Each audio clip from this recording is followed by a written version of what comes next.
Então, os nossos objetivos para o curso como um todo vai ser, primeiro, para a gente falar da intervenção, a gente tem que, primeiramente, pensar um pouco e refletir um pouco quais são as principais características. Porque qualquer população que a gente vai oferecer uma intervenção, a gente tem que conhecer bem as características principais para oferecer a intervenção que se adeque às necessidades dessa população. Então, a gente vai falar depois dos princípios básicos da intervenção comportamental e estratégias que podem ser usadas no ensino das crianças com autismo, tanto para eliminar comportamentos que a gente considera problema, quanto para ensinar comportamentos apropriados e habilidades desejadas, certo?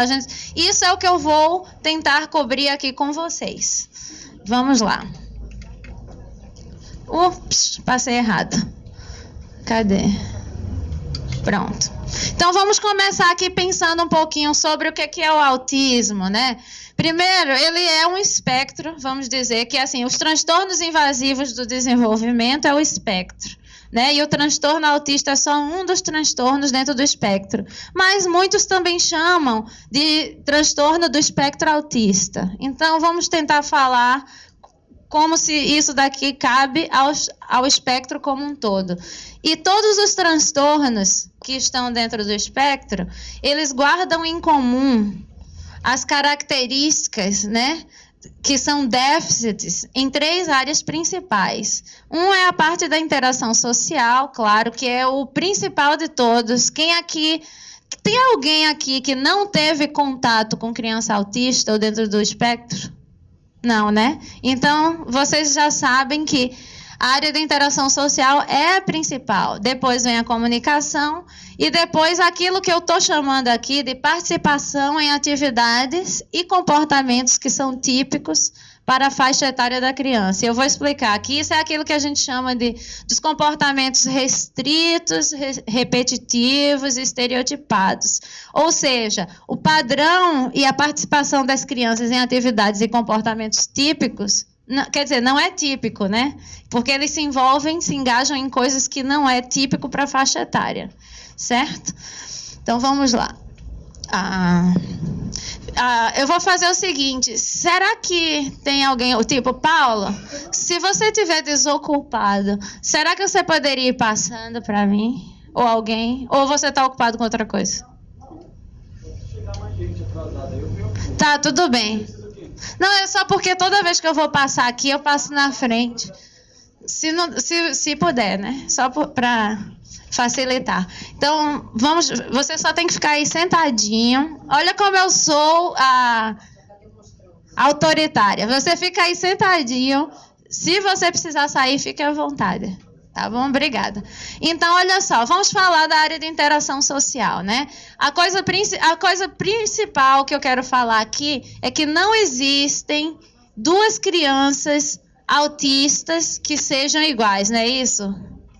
Cada um é diferente. Gente, é impressionante a variedade. Isso é uma coisa que dificulta no diagnóstico e no trabalho. Mas, ao mesmo tempo, a primeira mensagem é o quê? Que a gente precisa conhecer bem cada criança, antes de qualquer coisa. Mas elas vão tender a quê? A demonstrar uma falta de interesse ou pouco interesse em interagir com outras pessoas. Então, a gente vai ver que ela prefere ficar sozinha, né? Então, tanto pode ser uma coisa bem explícita, tipo, chegou alguém aqui, ela corre dessa sala e vai procurar a sala que não tenha ninguém. Ou pode ser ela está aqui presente, mas ela está sozinha ainda, porque ela não tem contato ou presta atenção com quem está nessa sala. Ou então, ela pode até ter um interesse momentário pela pessoa, mas, assim, tipo, se você aumenta a demanda social, ela vai tentar escapulir, escorregadia, né? As que são verbais, você começa a fazer pergunta, pronto, ela começa a te ignorar, daqui a pouco ela já sumiu. Então, você vai ver que tem várias formas dela demonstrar esse preferir ficar sozinho. Ela tende a evitar ou ignorar as pessoas. Então, o que acontece? Tanto vão ter as crianças que te evitam explicitamente, tipo, você chega perto, tenta tocar, ela se esquiva, ou grita, ou chora, né? Assim, quem aqui já teve essa experiência? Até que não são... até que não é tanto. Que tem mesmo, mas que você toca, ela não quer nem saber de você. Assim, às vezes só você entrar na sala, ela já começa a chorar. Tem desse extremo há aquelas que te ignoram no sentido de que você chegou, ela vai andar, ela às vezes tropeça em você e é como se não estivesse nem te vendo.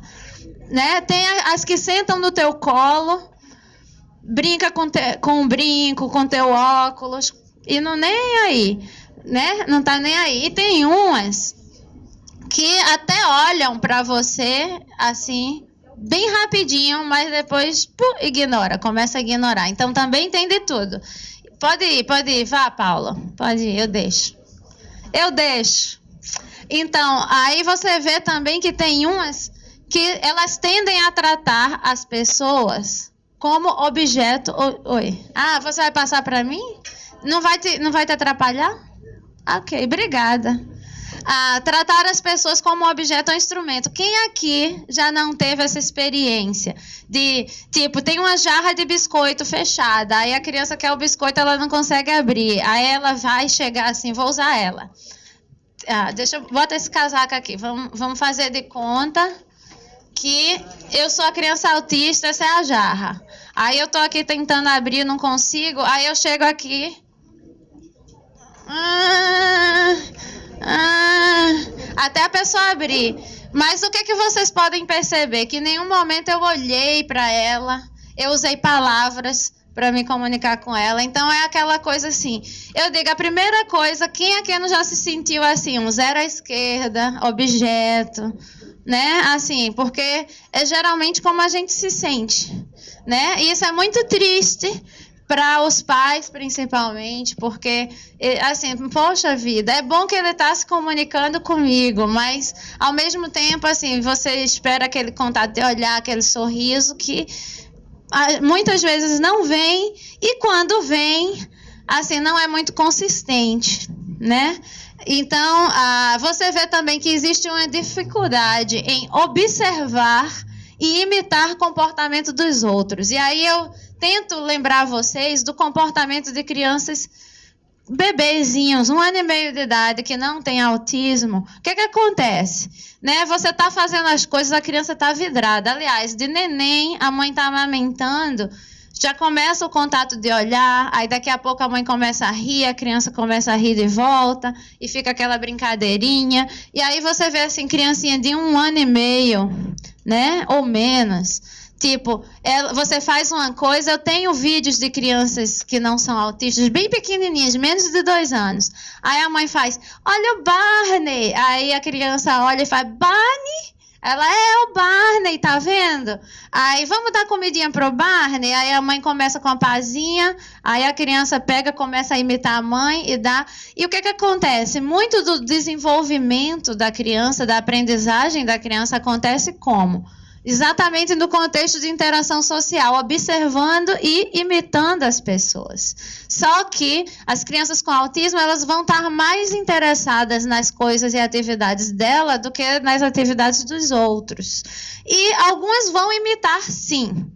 Só que elas vão imitar de forma muito mecânica. Veja, quando a mãe chega e diz, vamos dar comidinha para o Barney, e a criança pega a pazinha e faz de conta que é uma colher e começa a fingir que o Barney está comendo, isso tem um significado social, não é mecânico, né? E tem, inclusive, uma brincadeira de faz de conta aí. No caso de algumas crianças autistas, elas podem copiar bonitinho o que você está fazendo. Só que, assim, parece que é uma coisa mecânica, desprovida desse significado social. Ou então, tem umas que repetem o que você diz, né? Então, eu digo, como é seu nome? Aí ela diz, como é seu nome? Pergunta o nome dele. Aí ela faz, pergunta o nome dele. Então, é uma repetição automática, mecânica, desprovida desse significado.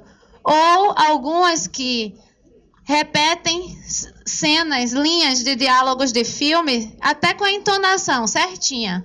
Aí você pergunta, quem é que está no filme? Não diz nada. Você viu o filme da, sei lá, Flores Bela?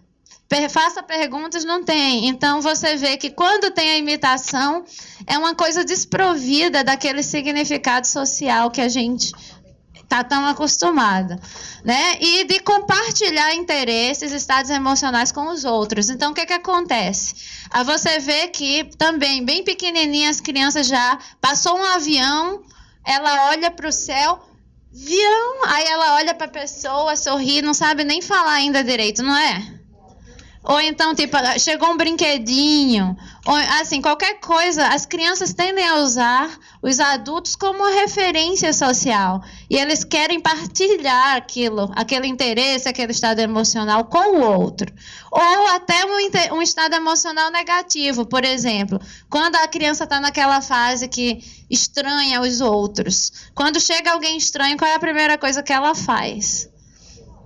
Ela corre para a mãe e olha para a mãe. E aí, se vocês prestarem atenção, o que acontece? Se a mãe estiver tranquila e disser, ô, fulana, tudo bom, não sei o que, a criança vai começar a responder positivamente para o estranho, porque ela usa a mãe como referência social. Se a mãe começar a ficar com medo e correr, a criança também vai ficar com medo, né? Então, no caso das crianças, então você vê que mesmo que ela se esquive inicialmente da pessoa estranha, ela vai observar a pessoa estranha, ela vai observar a reação das pessoas familiares em relação à pessoa estranha, e daqui a pouco ela está aqui com você normal. Muitas até se escondem entre as pernas da mãe, mas ela começa a olhar para quem está ali do outro lado. Ela tem essa curiosidade, apesar dela não estar com muita certeza se é uma coisa boa ou ruim. E a criança com autismo, você vai ver que ela vai até correr para a mãe, para a pessoa familiar, mas geralmente ela não vai tentar usar esse outro como referência, para julgar se aquela situação estranha é positiva ou negativa. Faz sentido? Então, você vai ver, claro, como consequência disso, vai ter dificuldade em estabelecer contato de olhar, ela evita ou não consegue manter, e tem umas que até olham muito bem. Agora sim, tem umas que quando olham, eu não sei como dizer isso melhor do que, é como se elas estivessem olhando através de você. Assim, é tipo, é o olhar que não se encontra. É como se ela tivesse... Exato. E aí eu vou dizer, tem algumas que olham sim, gente. E olham que o olhar se encontra, certo? Mas assim, tem dificuldade de manter, certo? E mesmo as que tendem a não olhar, vão existir momentos que elas vão olhar sim. Inclusive, uma pessoa desavisada olhando alguns momentos vai dizer, mas essa criança tem autismo? Porque assim, não é que elas sejam absolutamente incapazes. Elas só têm dificuldade. E algumas vão ter dificuldade maior, outras menor, certo? Então, elas vão ter também dificuldade em entender expressões faciais dos outros, né? E se expressar através de expressões faciais. Eu lembro, assim, que eles têm dificuldade em mostrar, digamos, alguns têm realmente a dificuldade de mostrar a expressão. É uma expressão meio estranha. Outras, até elas podem até rir ou chorar, mas às vezes é fora do contexto. E às vezes, quando elas conseguem rir e chorar apropriadamente, mas não é naquele contexto social, tipo, ela levou uma queda, chorou, tudo bem. Ou, tipo, você fez cosquinha, ela começa a rir, mas não tem aquela coisa de ver o outro rindo e começar a rir junto. Às vezes até tem, mas é aquela história. Eu lembro que tinha uma criança que tinha um irmãozinho, neném, e aí quando o neném começava a chorar, ele começava a chorar. E os pais ficavam, mas é porque ele está com pena do irmão? Mas geralmente ele ficava tapando o ouvido, que provavelmente o choro incomodava, ele chorava. Mas eu já vi também crianças que um chora, ele começa a rir, acha super engraçado, né? Então, assim, existe essa dificuldade de entender, né? De interpretar a linguagem não verbal e usar a linguagem não verbal para se comunicar. O que é a linguagem não verbal? São os gestos, né? A nossa postura corporal. Então, a criança, antes de falar, ele já está apontando, ou então você quer água? Quer. Ou então balança a cabeça negativamente, ou levantar os braços. Algumas crianças autistas vão aprender alguns desses gestos, mas geralmente eles acabam gestos não convencionais. Ao invés de ficar olhando, por exemplo, uma criança que não tem autismo, mas ainda não fala, ou fala pouco, o que ela vai fazer? A mãe está aí, ela quer abra a jarra. Ela vai chegar para a mãe, vai olhar para a mãe, vai apontar, vai trazer para a mãe e dizer, quer? Ou alguma coisa ela vai tentar se comunicar com o pouco verbal que ela tem e com o gesto. Já uma criança autista, veja como é diferente. Chegar aqui, pegar pela mão. Assim, não é a coisa de eu estou comunicando para você que eu quero isso. É mais assim, eu quero isso e eu sei, eu já aprendi que ela é a pessoa que abre. Então, eu vou lá e pego, é totalmente voltado para o objeto e não para o outro, né? Então, quando ela pega o biscoito, abriu, sumiu a pessoa. Agora, a minha atenção é aqui.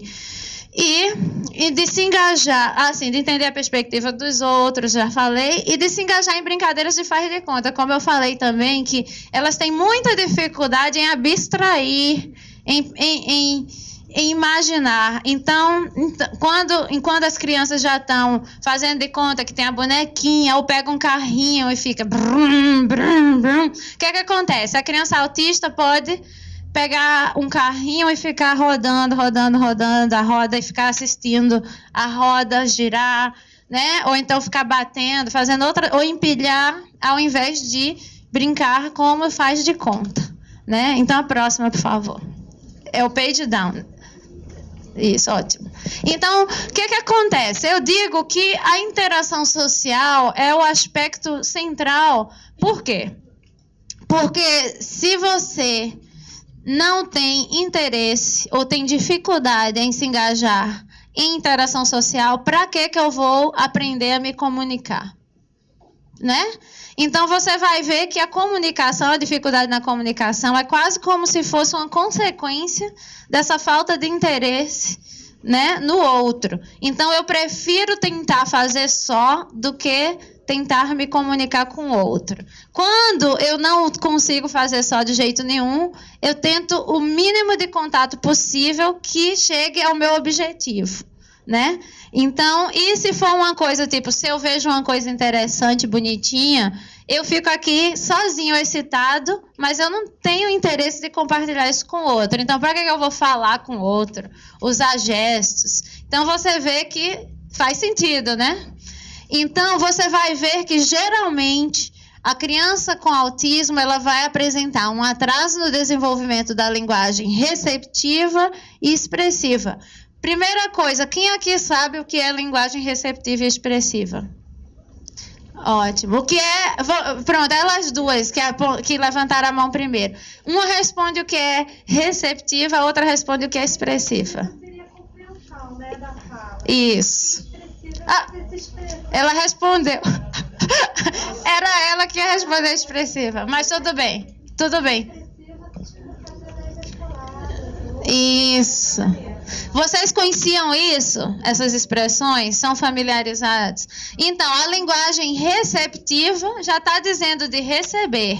Geralmente está vinculado à linguagem verbal. Então, mas não só. Mas geralmente está vinculado à linguagem verbal. Seria a capacidade de compreender a fala do outro, né? Então, quando eu digo me dá o celular, eu entendi me dá e entendi celular. Então, eu vou pegar o celular e vou dar para quem me pediu, né? E expressiva é usar as palavras para se comunicar, para pedir, para compartilhar um interesse, um estado emocional, seja lá o que for. E aí você vai ver que geralmente elas vão ter dificuldade tanto em compreender quanto em usar palavras.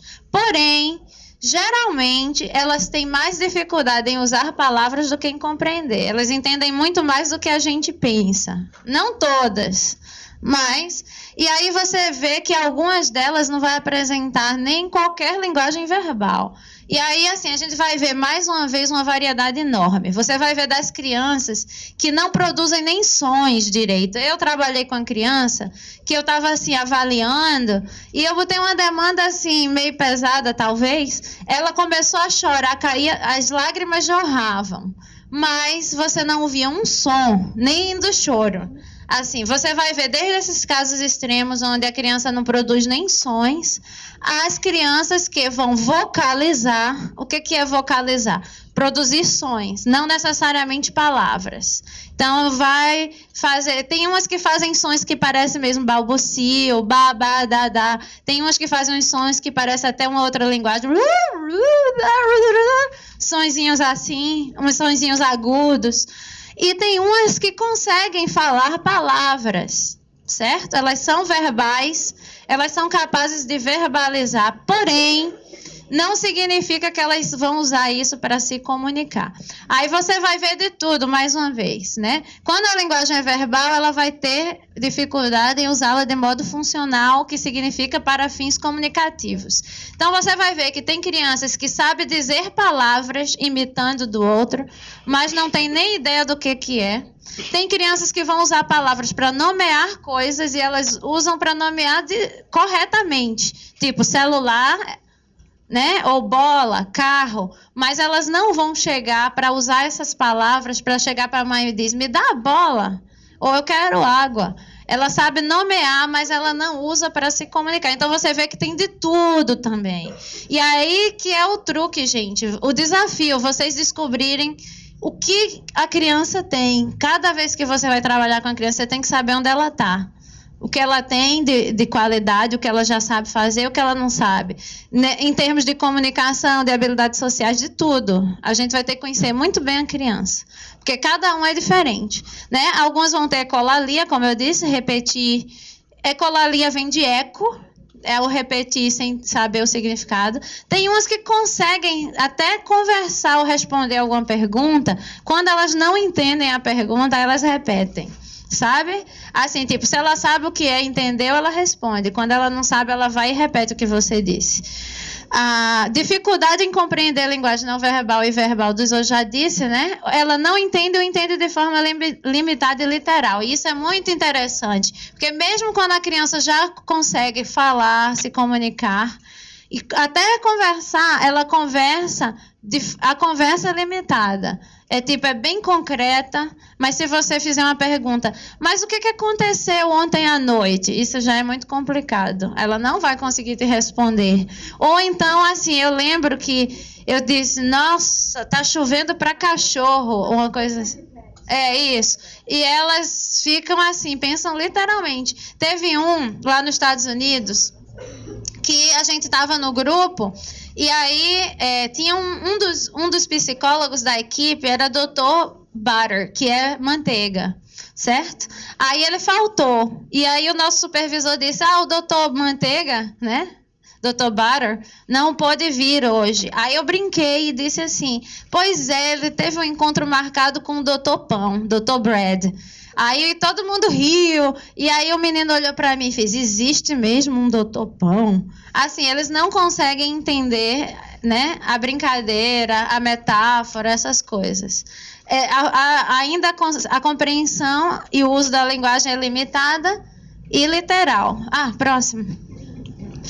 Então... e aí a última parte, né, que é da participação em atividades e comportamentos típicos para a faixa etária. Então, você vai ver os comportamentos repetitivos e estereotipados e o interesse muito intenso e restrito. Eu sempre digo, eles gostam muito de poucas coisas. Então, assim, a gente nunca vai saber. Aí entra todo um novo mundo de variedade, porque cada um vai gostar de uma coisa diferente, a gente não sabe exatamente, mas as coisas que eles gostam, eles tendem a gostar muito. E aí você vai ver que eles vão tender a se engajar naquela coisa de forma repetitiva, né, e estereotipada. Vamos falar um pouquinho o que é repetitivo e estereotipado. Quem aqui sabe o que é uma estereotipia? Vocês trabalham ou tem contato, né? Quem aqui pode tentar dizer o que é? Deixa ela lá de trás, já que ela... Tenta dizer o que é. Sim. Pega uma coisa e fica algum objeto que não vão... É isso? Isso é um exemplo de estereotipia, certamente. Agora, quando alguém diz assim, isso é uma coisa estereotipada. Estereotipada, ou uma coisa... É uma coisa rígida, que acontece de forma sem flexibilidade, né? É uma coisa assim, constante, que sempre vai acontecer daquela mesma forma, certo? Ou ritualizada, vamos dizer, que tem aquela forma certinha de acontecer. Exatamente. E geralmente essas estereotipias ou rituais não vão ter uma função aparente. Tipo, ela não acontece de forma contextualizada. Então, por exemplo, tinha uma criança que ela gostava da música do Calypso, sei lá. Aí ela saía, ficava Calypso, Calypso, mas não era num contexto que, tipo, ela estava brincando com a mãe ou fazendo alguma coisa. Ou então tem criança que bate palma, né? Mas assim, não é cantando uma música de parabéns, não é assim... É fora do contexto. Tem função? Vocês vão descobrir aqui, a gente vai descobrir que tem. Agora, o problema é a gente saber qual é a função, porque ela não é aparente, não é, porque ela é fora do contexto para a gente. Certo? Então, vocês vão ver as estereotipias motoras, né? Que varia de tudo, desde ficar fazendo assim como esse menininho, ou ficar balançando os braços, ou ficar assim para o lado, ou ficar assim, ou cheirar tudo. Tem umas estereotipias que é uma sequência de movimentos. Tem uma menina que um menino que eu trabalhava que ele fazia. Ficava fazendo isso direto. Então eram várias ações na sequência, mas elas eram repetidas de forma rígida. Pode ser também uma estereotipia verbal, como a ecolalia acaba sendo, quando ela é uma ecolalia que se repete. Tipo, a criança escuta um vídeo, algo do vídeo, passa o dia todo repetindo aquilo, fora do contexto, né? Então, é uma estereotipia. Pode ser um objeto, ficar balançando um pedaço de pano velho, ou alinhar tudo. Se vocês conseguirem ver aqui, assim, tem sapato, pato, brinquedo, tem de tudo aqui. Tudo que a criança encontra, ela sai alinhando. Algumas, se você desalinhar, ela faz um escândalo. Outras, se você desalinhar, elas vão lá calmamente, põe tudo no lugar de novo, né? Então, pode ser uma coisa do tipo, chegou em casa, tem que fechar todas as janelas, ou só ficar pelado, sem roupa, ou andar na ponta dos pés, tem muito isso. Então, tem de tudo, certo? E você vai ver que os interesses restritos e intensos, pode ser na comida, que varia desde comer só comida vermelha, ou só comida cremosa, ou só nuggets do McDonald's, ou só arroz, né? E isso é super problemático, porque causa outros problemas, né? Leva a outros problemas. Você vai ver que pode ser só vestir uma roupa, ou só sentar de uma certa forma, pode ser qualquer coisa. Tinha uma criança, vocês estão acompanhando, gente? Eu acho que o que está acontecendo? Tem gente que começa a lembrar dos exemplos, aí fica compartilhando, né? Que eu acho legal, mas vamos também só ter cuidado para não ficar muito tumulto, tá bom? Assim, mas podem conversar assim, trocar ideias, mas sem criar muito tumulto. E tem assim, eu lembro de uma criança que a mãe ia para a escola, levava ele para a escola pela calçada, um dia estavam consertando a calçada. Para que isso? Foi um escândalo para conseguir outro caminho. Ou então horário de verão, que eles estão acostumados a comer numa hora, aí pronto, chegou naquela hora, não tenha comida, escândalo. Então, assim, a coisa da rigidez, né? Então, entra na rígida aderência a certas rotinas e atividades. Então, eles só querem que as coisas aconteçam de uma certa forma e tem dificuldade em aceitar mudanças e transições. Às vezes, é até transição de uma atividade para outra. Que eles começam a fazer uma coisa, aí ficam querendo fazer aquilo. Se você tentar interromper e passar para outra, é escândalo, né? E você vai ver que isso daqui não é necessariamente essa parte, não é necessariamente parte dos sintomas autísticos, mas é o que a gente chama de comorbidade, aparece muito junto com o autismo, que seria diferente sensibilidade a estímulos sensoriais. Você vê que tem algumas crianças que têm sensibilidade exacerbada, outras diminuída. Então você vê, eu já vi criança cair, esfolar o joelho e não botar uma gota de lágrima no meu choro. Parece que não está sentindo dor nenhuma. Aí você toca neles assim de leve, é escândalo, né? Quem aqui não já viu alguma coisa assim? E aí você vai ver também sensibilidade